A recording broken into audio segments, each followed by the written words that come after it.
Hey everybody, welcome back to the Mystics of Texas. Today we are delving into a very fun discussion about why do we do funerals the way we do in the West? Why are they so depressing? Why are they so full of tears and false sort of BS that you feel like that? Why is it not a celebration of life, an enjoyment of the times that you had?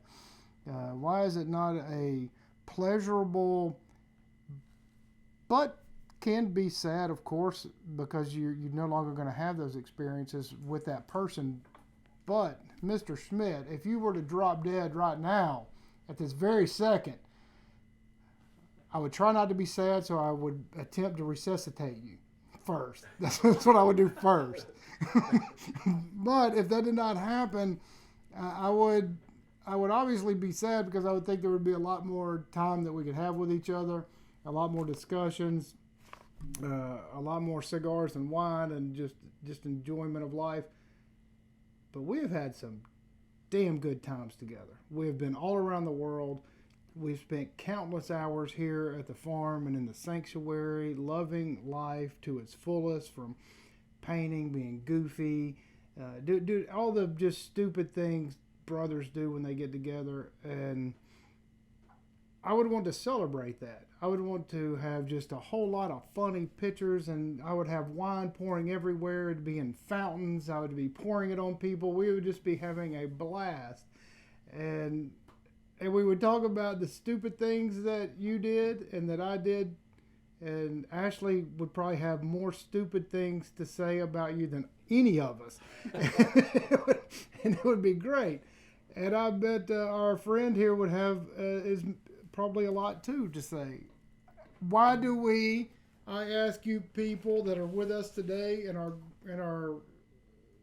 fine place here. Why do we not celebrate the passing? Why do we mourn and feel sorry for ourselves in this culture of, oh God, it's me, I'm crying, I'm so upset. Why me? Why have you taken? Why is it like that? You know, that's an interesting question. And before we get going, I would like to make some special mentions to the people we have here with us. We have Colton over here, a dear family friend. And then we also have our wives, Jill and Ashley. And they have agreed to be on camera. So this is like a really big event. Whoa, that's not my wife. Okay, nice. Well taken. That's why we have these experiences here.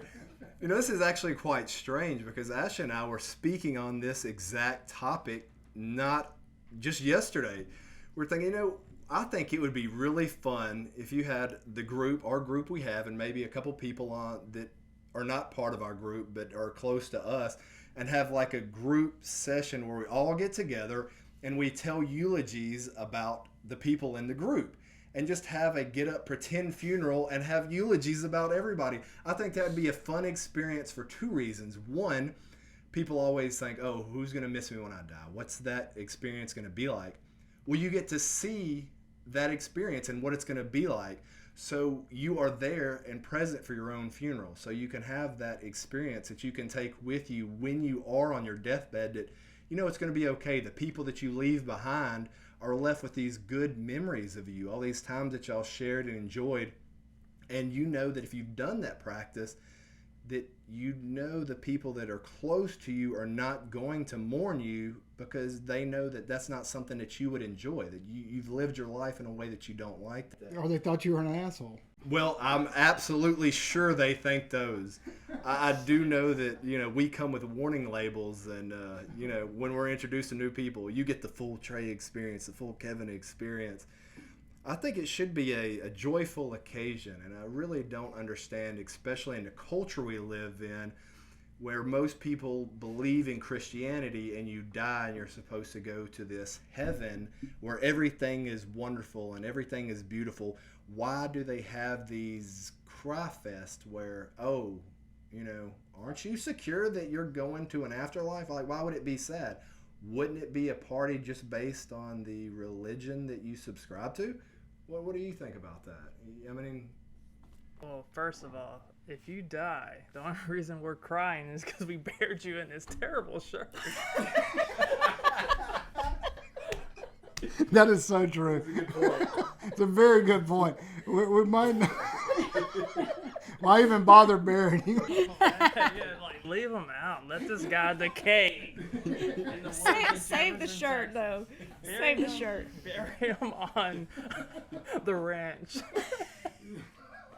Yeah, it is weird that in the West we say everybody's sad, but it seems like we have created.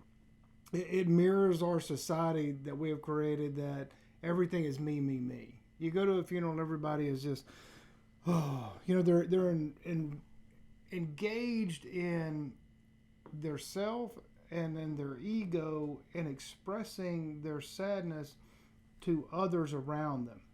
And it's always a refreshing thing whenever the few times that you can go to a funeral here and people are laughing and joking and talking about the fun times of that person.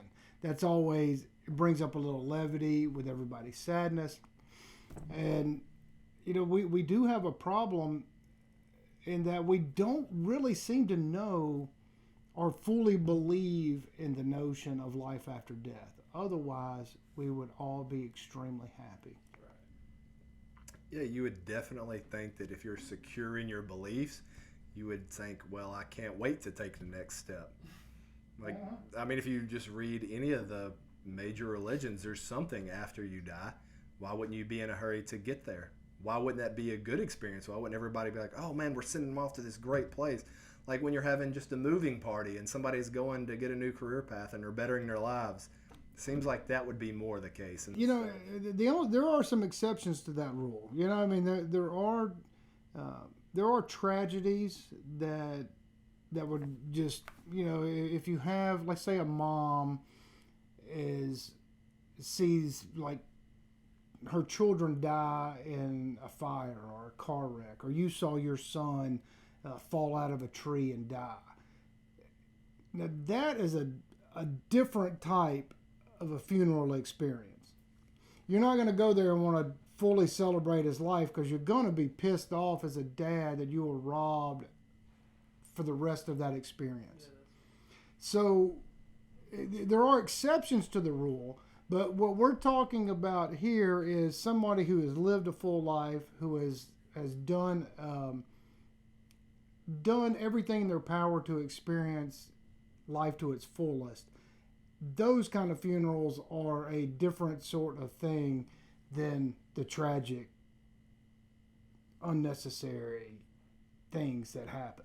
So I think we have to separate the two for sure in this conversation, but for the most part, the majority of funerals are for older people, and older people tend to be the most honorary. They tend to be the most fun to be around. They tend to be the ones that would rather you talk honorary at their funeral. They would rather be spoken about honestly and forthrightly and just have a great time. Unless they're probably Baptists where they wouldn't allow wine. I mean, that's probably unfortunate. But, otherwise you can still laugh and have a good time. Aren't you Baptist? That's right. My grandpa, when before he passed away in 2009, he was like a World War II vet, everything. He lived like a pretty crazy life. So when before he passed, like 6 months before, he was ready to go. So it wasn't like, oh, mourn over me. Right. It's like, I'm ready to go. He was like just nonchalant about it, ready. So it wasn't a celebration as in like, oh man, he's dead, woo. But him passing, like I remember him telling my mom and his other kids that don't worry about it, just take care of your mom, their mom. What did he give you some good advice like right before? My grandpa give me good advice. Oh well, he's just a dick. He's just old school country guy. So like I said, he was blunt. Yeah, but aren't those the best kind of guys? Yeah, he was super funny. But like I said, when he was ready to go, he's ready to go. He probably did not lose any sleep over dying. He didn't lose any sleep over dying. Yeah, no, I wouldn't think so. He's definitely not losing. He's sleeping now. Yeah, right. And well, sleeping. The weird thing about what you just said is not losing any sleep over dying is, that's one thing that we all have to face. Like, it's all part of the human experience. If you're born, you have to die. So it does seem strange when people, like, they're not ready to go. And I understand, if you're fighting cancer or something, you're not ready to go. But then I also understand people that have lived a long life. It's like, all right, I'm ready for what's next. It's like any older person. They're always like, oh, I'm ready to go. I think even my grandma is like that now. Like, I've been here long enough. Yeah, it's time to go. I'm like, All the liberals are taking over, so I get it. well, yeah, well, now it's time for everybody to go. Like they say, we're Start eradicating people. I was kidding. right. That's exactly what They are. Yeah, they are. sure are. Yeah, we're doing that in big numbers, and why let somebody live to be older whenever we could use that money in healthcare for other teachers or something that can teach them nothing, or very little. So that. Well, that's really not a conspiracy whenever it's openly talked about. But it is something that goes into funerals. Whenever we have been separated, like me and Trey have talked a lot of times, in the West, we've created this culture of let's just get rid of the elderly. We're going to throw them in a nursing home, and we're going to try to get rid of them as fast as possible and not go see them as often because, we have to live and pay our bills, and we don't really want to go all the way to the nursing home. It's kind of depressing to go see your parents or grandparents in the nursing home. We're just maybe we'll call them every other day or something. Maybe we'll go see them once a month. That's a real thing in this culture. And so whenever they die, maybe that grief and sadness that we see in this country is guilt. Oh, I'm sure it probably is to a large degree anyway. Maybe it's not so much we're grieving for that person. We're like, wow, I really didn't live. Maybe that's a subconscious feeling. Or you're thinking, wow, I just dropped $10,000 on a casket. Yeah. Like, man, for this dead guy? Right. I'm going to enjoy it, and now you're definitely not enjoying it. Well, not only that, we have the society where we think we need to bury them in a casket that's only going to be shown for a few minutes. So now we have even more vanity instead of just the disappearing of the ego. We kind of adapted the whole Egyptian thing with that. Just make it all extravagant and put all the riches in there. Right, and then what about? And then what about putting them in the plastic vault? I mean, what is up with that? Man, some people are so afraid of death they can't even face the concept of death. So they think, all right, well, when I die, I need my body to be preserved for future archaeologists that dig me up. Like, they don't want worms to get to them, which is really kind of strange to me because my mother's like that. She wants to be buried in the casket, in a vault, and then encased in concrete, so nothing gets to her. Like, that seems kind of strange. Like, you are eating all the time, and you're taking in nature and bacteria and all the other things that go along with this human experience. And then when you die, you want to have this vast source of resources spent on you not to go back to the place where you came from, not to nourish something else, that you want to increasingly add to the detriment of our planet instead of being a good steward to the planet and putting you in a hole where you can plant a tree on top of you, or using your body for something that it was meant to be used for. You come from the earth, go back to the earth and feed the earth again, to spend all these resources and say, you know what, earth, well, yeah, I'm not here anymore, so I don't need you to be enjoyed, so let's just kill you off the same way I died. Let's spend all these resources on destroying the planet. Part of there are two reasons for that. One is there are some sects in Christianity that believe their body is magically going to be put back together and they're going to rise up at Judgment Day. So they need their body intact. That is a real thing. And there is also the people that think that the human body put in those grave sites will end up causing a water problem with the water tables for people to drink. Well, they clean the water. It is buried there. These things are just ridiculous. It is just a personal opinion. Everything is opinion. If you want to be buried, be buried. If you want to burn, I want to personally burn. I think burning me is a great way to go. I would like my ashes to be spread across the sanctuary or just wherever y'all feel like going, driving down the road, down 43 or whatever. Think you like this road? See, it was good knowing you, pal. I want to say, I think Trey's been watching The Lion King because he gave us that whole circle of life philosophy. But, being biodegradable. When I die, I want to be biodegradable. Definitely no circle of life Disney. No, none of that over here. I like how your mom, like, she wants to be enclosed and all that with stone and all that. She wants. But what does it matter after the fact? That's what I always ask. Is what? Yeah, that's what I'm saying. Like, she wants to. Nothing wants to get. She doesn't want anything to get to her, but death got to her. Yeah. But she's a germ freak too. I mean, like her kitchen is so like it just smells like Clorox bleach when you walk in. Let's not talk about that kitchen. I mean, it's like just wow. You're like, I mean, come on. You know, it's not gonna hurt to not mop it with bleach every day. It's probably better for you not to. I don't know. I'm just saying. Probably. That would be my guess. Clean your sinuses a little bit. Yeah, I just, you know, people are afraid. And of course, she is afraid too.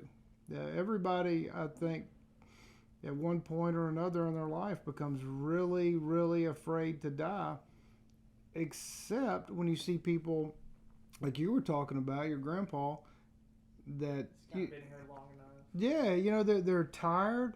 They've experienced the whole gambit of life, and they're just like, man, I'm ready to see what's on the other side. If there's nothing, I'm just glad I'm going to be able to take a nap. Well, I don't have to wake up. Imagine your body getting old and like you're decaying, your mind's slipping. You know it's coming anyways. You can't escape it. That's one thing we're not going to escape. For sure. So like you gotta accept it. Well, it's like a When you're that older, it's like it's easier to accept. You know what I mean? yeah. Well, it's like trading in to get a new phone or a new computer. You know, the old model has passed away. It's time to. Or we can pull a Walt Disney. Put my head. Yeah, I mean the cryogenics. You know, I get it when people are ready to go, especially when you're talking about at older age. You know, your body starts failing you and you can't do things. Like you see elderly people that were once strong men that were, you know, like my grandfather on my mom's side was a perfect example. He was first generation Navy SEAL, and then, you know, he had cancer twice, and then he had to have a catheter for the rest of his life. I mean, what kind of man that was first generation Navy SEAL going through all that training, going through Korea and fighting all the bad guys and being that top-notch level of a guy, being at peak physical fitness. And you can remember those days, and you're not that guy anymore. You know, you're not the same person that you were when you were in your 20s. No. So, you know, maybe you can get that back. Maybe you're like, all right, I'm ready to see what's next, because where I'm at this point in my life is not real great. It's definitely on the downslope. Well, that is the whole purpose of this conversation, talking about guys like our grandparents, all of us. Should we even contemplate the notion of a celebration if it's appropriate? If your grandpa would have been happy if y'all just sat around and whatever he normally did, like if he just liked to be outside, if he liked to sit on the back porch with a little fire, or like to have a grill or something, would it be better to have something that they enjoy doing and celebrate him and talk about him as though he was there? You know, I think some people do both. Like if you have a close group of friends that, all right, so here's a good example from me is when somebody dies in high school.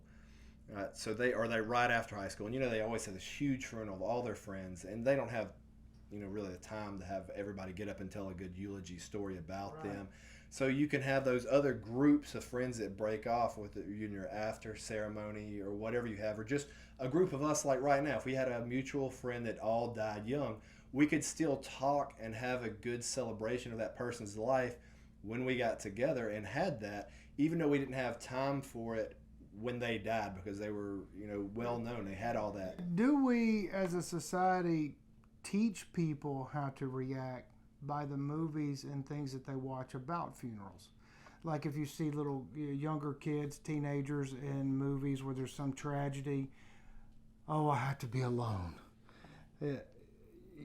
there's a lot of pre-programming in how we act and how we are thinking we should react to a set of circumstances because that is how we've been told to react. Oh, definitely. Hollywood definitely has a huge play on how we react into all forms of society, not just death. But yeah, I think it plays a huge role. And I don't think there's any way of getting around that. I mean, you have it there, and then you have the 99% that think that that's the way it's supposed to be, and they emulate that. But the people that are watching our channel are not in the 99%. These are the people that want to break away, and they want to experience spirituality, and they want to experience what it is to be a human and to go through the whole gambit of human life. So the people we're talking to are already on a different level. They're not going to be the people that are completely, oh, Hollywood told me I need to do this, so I should. Well, they don't even realize it. I mean, people don't even realize that most of their behavior is based on something that they've been told, this is how I should react to this set of circumstances. I should react to this. So it's so embedded subconsciously that when you go to a funeral, you're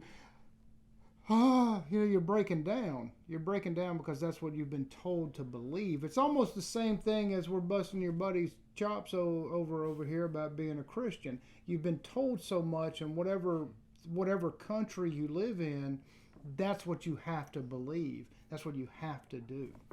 And so that's what people just do. So interesting, when you're in that group situation, we know that people's emotions all transmit. We've all been in a group meditation session where our influences and emotions influence all the people around us. Absolutely. So when you're in those settings, there's a lot of people that are programmed to feel like that. So you can't help but to feel like that, even though you know that you're not supposed to, because the whole group energy has changed the way that you feel. Now that's a fact. Like there's just a different energy just whenever y'all came over today. Like anytime just the two of you come over. When y'all come over, total different energy. Your friend comes over, he has his own energy that he brings into that mixture. So that changes the whole flavor of the dish. Now we're a little different. We're a little different because, he has his own spice. He brought his own thing to the game. And now we either say, hey, we like this Tony Satchery's, or we don't, we're not getting paid by Tony's. I just kind of like it. But it's the energies play off each other, if that's what you're trying to get at. Yeah, that's what I'm getting at, is the group energy does play off it. So even if you had what you wanted to experience as a happy, fun event, you can get influenced into being sad just by the collective energy around you. Oh, absolutely, for sure. Well, I think that if you take that one step further and say, whenever you're at a collective point of a funeral and everybody has that negative energy, oh, look at me, I'm crying, oh, I love Grandma more than you did. I can cry more than you do. Yeah, I mean, there is that for sure, and you see it every time. So I think it's a strange phenomenon that people don't recognize the group energy with everybody, and who is being oh God, no, why did Grandma have to die? Even though I never saw her. I mean, those are normally the people that cry the most. Could you imagine ego tripping at a funeral? Dude, I cried more than you did, dude. Yeah, I mean, what? But I think that's actually pretty common, though. I'll be honest, I'm kind of like... Well, I hope you don't start lying now. No, I'll be honest, I love death.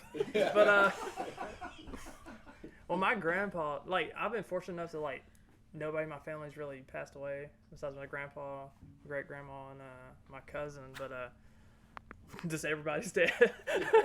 I've been fortunate enough that, my whole family died. So, I've been... Good thing they left me a large inheritance. Yeah. Living the dream. Thanks, Dad. Thanks, Delta. Good job. Thanks, Omicron. Canceled. But so my grandpa died. I already knew he was ready to go, and I was the only. I hate to say this, but I was the only grandkid that would go see him because he was like me. He would joke around a lot.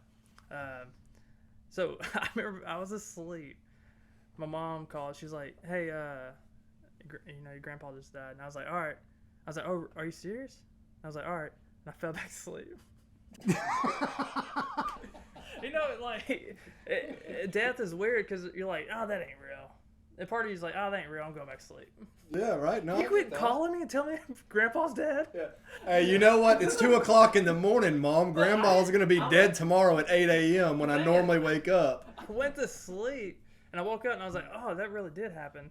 And then I went to his wake and I remember looking at him being like, I get like this weird dissociation,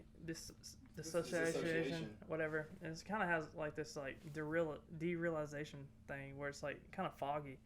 It's like, oh, that's my grandpa. Like that's weird. You almost feel like you're someone else looking at you, looking at them. Like, Yeah. Oh, and like his they got The embalming crap. It's horrible. It looks terrible. Yeah, that's a whole. But I didn't go to the funeral. So tell us why didn't you go to the funeral? I just didn't want to go. I was like, I don't want to go. It wasn't me being sad. I never cried over it. I miss him. I miss his jokes and stuff. And like you said, we celebrate him.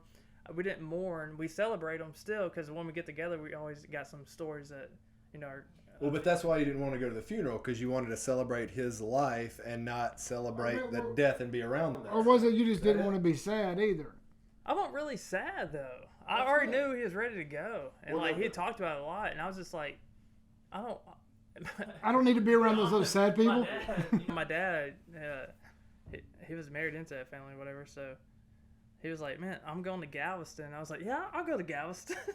So I went to the wake, and the next day I went to Galveston with my dad because it sounds crazy, but I wanted to have that experience with my dad because I liked hanging out with my dad. So, and your grandpa's already gone. Your dad was alive, so why waste the trip and experience with your dad to go see an adamant object? And I just didn't want to go see everybody cry over. Yeah, might as well live life while you got it. Actually, I really like that point that you said that you were willing to just, all right, well, he died and I loved him, but I didn't want to be around those crying fake people. We celebrate him constantly. Like, there's always some story. Like, this dude has the craziest. He went to the army at 17. Like, the Battle of the Bulge, storming the beaches, 17 years old. Imagine that. And, like, he survived that. That's great. If my grandpa wouldn't have survived the beach of Normandy, I wouldn't be here. Think about that. It's crazy to think about. That would be crazy. Technology is on this one kid from the backwoods of Deadwood, Texas. And, like, if he would have died on that beach with all those other Americans, I wouldn't be here. Yeah, or if nobody ever started a war. My life's a celebration. Oh, everybody's life. Yeah, everybody's life. Well, you still might not have been here if the war wasn't ever started, because they came back and had the big baby boom. So you still could have not been here because the war never happened. We don't know what the timelines. You never know what anything will bring. Life does and can seem like a whole strange set of coincidences, and at the same time can seem like there's some little divine fingerprint guiding us around in a bunch of random acts that may or may not be random. Then there's this, my cousin died 2 years ago, 36 years old, CEO of a mental health rehabilitation in Shreveport, doing great, super successful, went to college his whole life just to become this successful guy, and he dies in a plane crash, in a Cessna, just coming from Mississippi to Shreveport. And like, imagine all that, you did all that work to be successful. Bam. And you finally accumulated what you wanted. You got the nice house, the Jaguar, and he just dies. It just comes to a stop. Yeah, it's just like that. And you're like, yeah, you mourn over that because you're like, wow, he worked so hard. You got all these motivational videos out there. Oh, do this. You got every day grind. And like, yeah, you forget that. Oh, you can die in a plane crash tomorrow. Right. All that grinding stops. Stop. And you don't enjoy none of that. I heard a Indian guru say the other day that death in those kind of circumstances, like a plane crash, is we should learn to accept it as though we're putting on our pair of pants or taking them off. Like, it's something we just do. It's like, oh, well, I'm dying now. Let me pull my pants up. It's just the natural nature of things. And so when you look at somebody's life like that, it makes you look at yourself and go, hey, am I taking enough time just to reflect and enjoy the things that I do have? Do I reflect on saying, hey, I enjoy the relationships that I have and that I'm building? Am I enjoying the nature of my circle of community? Like, especially y'all, and who knows, maybe you. We are joining in this community of trust and helping each other out and doing things for each other. And if one of us, drops dead, hopefully we've talked about it and gone over it enough that it's not going to be a devastating event. It'll be sad, but at least we can have fun. At least I can look at the hundreds of videos we've made and crack up. At least I can look. The sad part is that you can't call, like, Trey passed away, like, you can't call Trey no more. You can't go to his house no more. It's like my buddy Alan. Bullshit. I'm going to go see Ash all the time. Hey. Well, I don't mean that way. He's going over every week. Julie, like, you never went to go see Trey that much. Well, that's because he came to the farm. Duh. I had a friend that committed suicide, me and LK's friend, and Okay, he has friends. right? Where are you, okay? But I would go visit his parents, and like you expect them to come down the stairs. You know what I mean? Like you're still waiting on him. Like, oh, I know he's upstairs, Right. but he's gone. So I don't know, man. That's weird. Yeah. Yeah, that is true that you can't just call them up and say hello. I think that's one of Mom's biggest things with her mother dying is she always gets on that, I just can't call them. When I had a bad day, I would call my mom or call my dad. And I can understand that. Like, you want to have that. I mean, really, to this day, one day I was lucky enough not to answer a call from my grandfather, and it went to voicemail. And I've kept that voicemail, and I'll still listen to it every once in a while, just to hear his voice. And that is a good thing because I get more out of that than going to a gravesite. Like, I get nothing from going to a gravesite, but those things that recall memories is something good to me. It's something special. Like, I know Very special. before we started hanging out, I was not so great with pictures, and I'm still not very good at it. But anytime we go anywhere, Kevin's got to take like 1,000 pictures, and when you think I'm exaggerating, I'm actually not. 1,000 is on the low end of the scale because it's constant snap, snap. And it's great because our first trip out of the country, I have that book on my desk, and I look at it all the time. And, sometimes like, oh, man, maybe this isn't working out so great. Maybe I don't need that little, let me breeze through that. Oh, that was really fun. Now my day's better. Yeah. I remember some of those things. I think that's a great thing, too, about somebody's life. Hopefully that they've taken enough pictures or have enough imprints in other people's minds that they can, live on in the people that really loved and care about them. Do y'all get this, like, the whole construct of time, like, you talking about the book? Sometimes I look at stuff, like my grandpa, you see pictures of him, and you're like, man, he's been dead for, like, 12 years. It's like it was yesterday he was here, but sometimes, like, it's like he never was here. Like, Oh, yeah, for sure. that guy was here. Like, I know that guy. You know what I mean? Like, you're looking at pictures and like, that really happened. It almost makes you beg the question: was that some sort of illusion or delusion that happened? Because time is so fleeting. The whole blink of an eye thing. Yeah, that's one of the things that I think about on the timeline is, all right, so we all have memories of each other, and there are memories that you have of me that I don't remember, and you have the memories of me, and I don't have any remembering of that. So that exists in your mind, and that's part of your reality, but it's not part of my reality.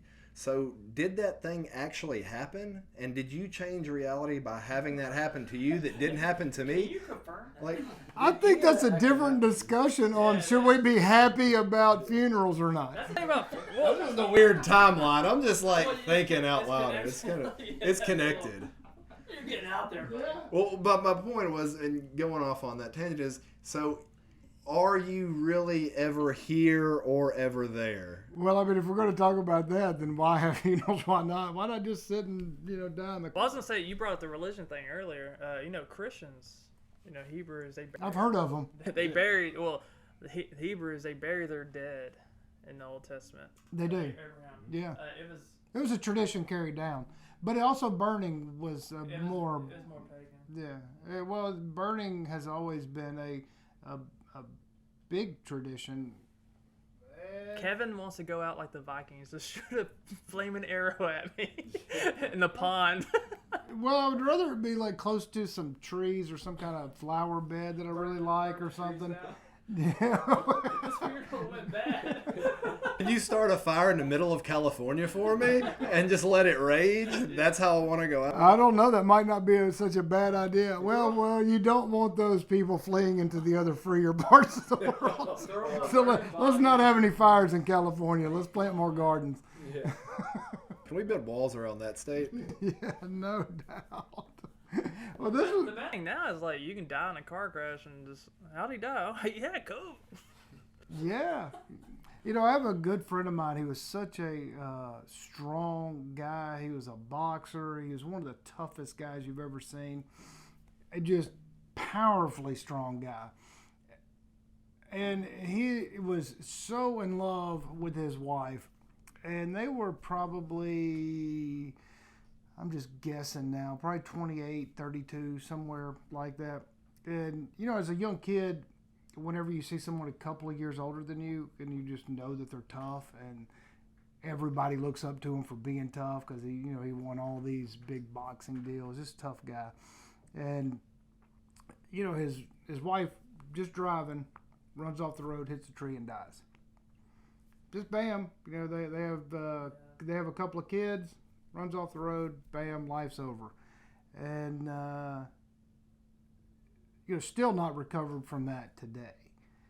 So, I mean, those things, people that are in your life have major, powerful impacts. So it's not all fun and games at a funeral, but for the ones that it can be, it is I think something that the West should have more fun doing. You can always have a mix of both. There's nothing wrong with being sad. It's the fake sadness that I think we all have a problem with. For sure. Like, you can be sad, but also tell a good story about that person, especially if they were ready to go. Even though you're really sad about it, you can put your sadness aside for everybody that's the collective around you, and instead of making it a sad event, making it more of a joyous event. Even though you are sad, you say, I'm really sad I'm up here, but I don't want to bring the whole place down because this isn't what this person would have wanted, and I'm going to tell a happy story, and I hope this lifts the mood of everybody. Or if you're at a funeral home and you hear the people say, oh, they were just too young to die.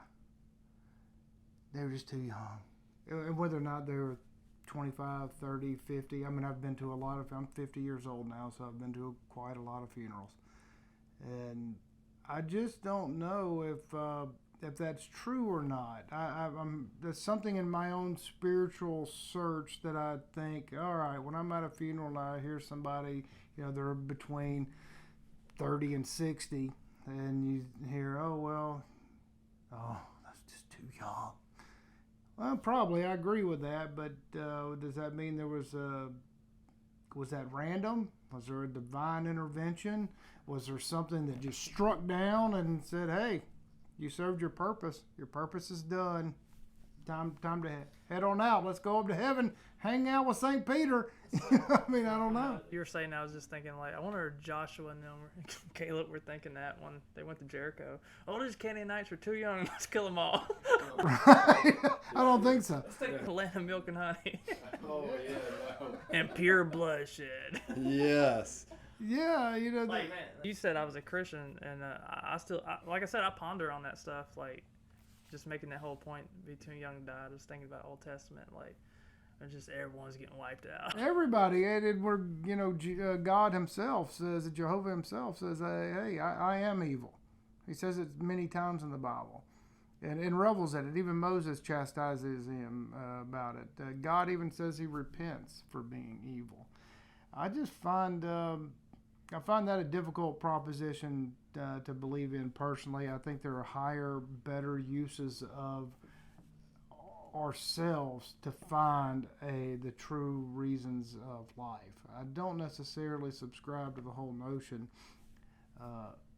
Well, I don't subscribe to any notion in the Old Testament. I think as humans, we look into ourselves to find truth. I don't think I need to ask Trey, my wife, Ashley, or you, anybody else for any truth.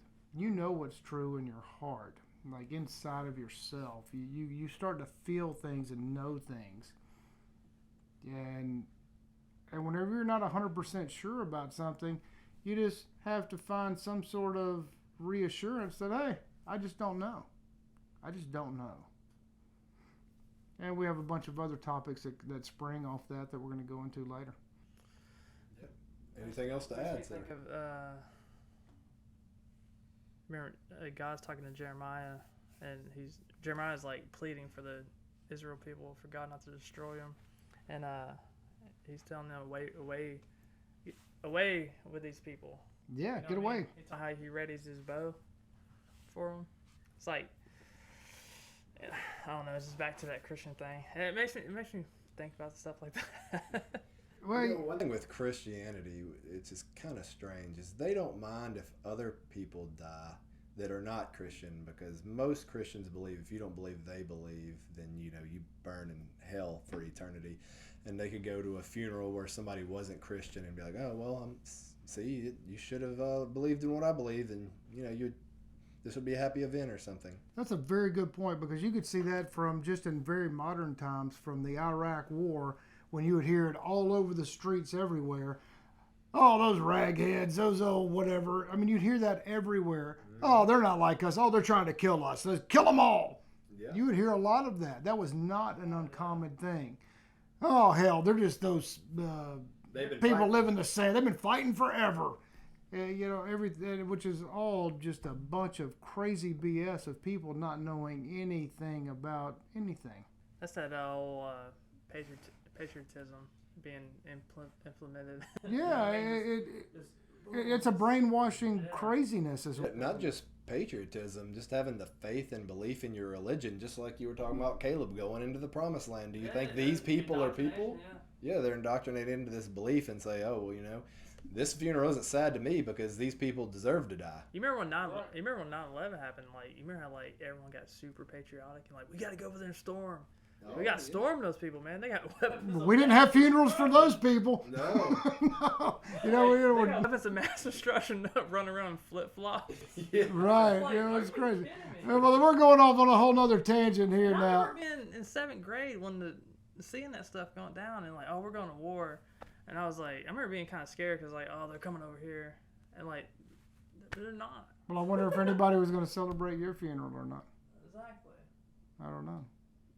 Who knows these things? Sign us out, Mr. Schmidt. Well, I hope you enjoyed our conversation here today. If you did, you can like and subscribe. You can find us on all the alternatives. We have BitChute, Rumble, now on Odyssey, and have a good day.